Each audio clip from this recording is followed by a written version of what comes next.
A group of young, passionate Pacific Islanders joined together about 5 years ago in order to fight against climate change and the use of fossil fuels, the natural resource that fracking, coal and gas companies continue to exploit. This group, now bigger and more passionate than ever, are called the Pacific Climate Warriors. They were here today in Fremantle alongside the Aboriginal elders from the Kimberleys to speak about the effects that climate change have had on their homeland and what Australia must now do to protect the world's oceans, islands, heritage land and environment. I was privileged to get this time to come to Australia to be the face of the Pacific and be with the rest of the climate warriors for our voices to be heard to the people in Australia about what climate change is doing to our home islands. Coal is good for humanity. Coal is good for prosperity. Coal is an essential part of our economic future here in Australia and right around the world. I believe that Australia needs to, all these investments that they put into the fossil fuel industry and in its expansion, if the same amount of energy could be put into moving towards renewable energy, at least that gives us a more chance for us in the islands to live our lives and to hold our cultural identity for another 1,000 more years. The night hosted roughly 200 people, with numerous organisations establishing stalls to help support the cause.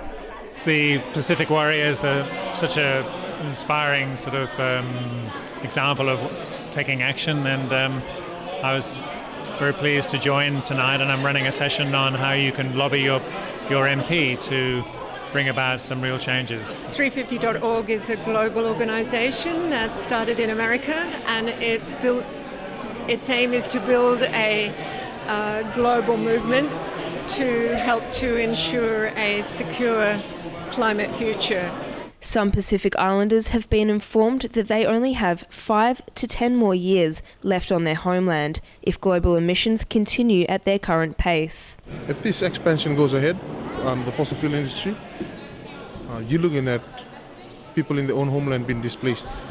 Even as we speak, people have to relocate further inland. And at Fiji, with a landmass of 18,270 square kilometers, are very fortunate because if we move inland, we still have land. But for island atolls like Kiribati, Tuvalu and Tokelau, they can't move inland because it's such a narrow island and sea level rise is taking over. It's pretty clear to me that the increasing carbon levels in the ocean are really, really destructive to the ocean, and combine that with all the plastic we're dumping in there and other pollutants, and we've got a real problem. Anything that's got to do with climate change, it will slowly affect our homelands.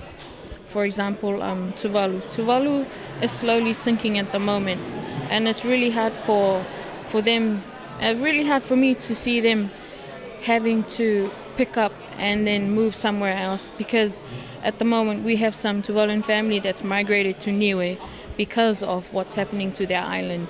So if they continue on doing what they're doing at the moment, I don't know what will happen then, but I hope that they hear our message and what we're trying to portray to them. 350 members urge renewable energy is the way the Australian government needs to go. Well, what we want them to do is to put a price on carbon, even though they've just abolished one. We have a proposal that's a much better carbon tax, and we think that they might even be interested in it. So we're going to be lobbying them intensively for the next year or so to see if we can bring it about. 350 and the Wilderness Society are really pushing towards creating a movement against fossil fuels. I think it's really important for the people of WA, especially in Australia and the world. It's a really important issue, and it's really pressing at the moment with climate change, with people and with the environment. And we just really need to focus on renewable energies at this stage. I'm not only here for Niue, but also here for the other fellow Pacific Islanders, that we're all, we stand in solidarity together, and we have each other to stay strong, and hopefully that they'll hear our message, and hopefully that they'll stop or try and stop and and think about our homeland. The Pacific climate warriors and Aboriginal elders will continue the fight to save their homeland and culture. I'm Chelsea Fruhwrith reporting for Undercurrent.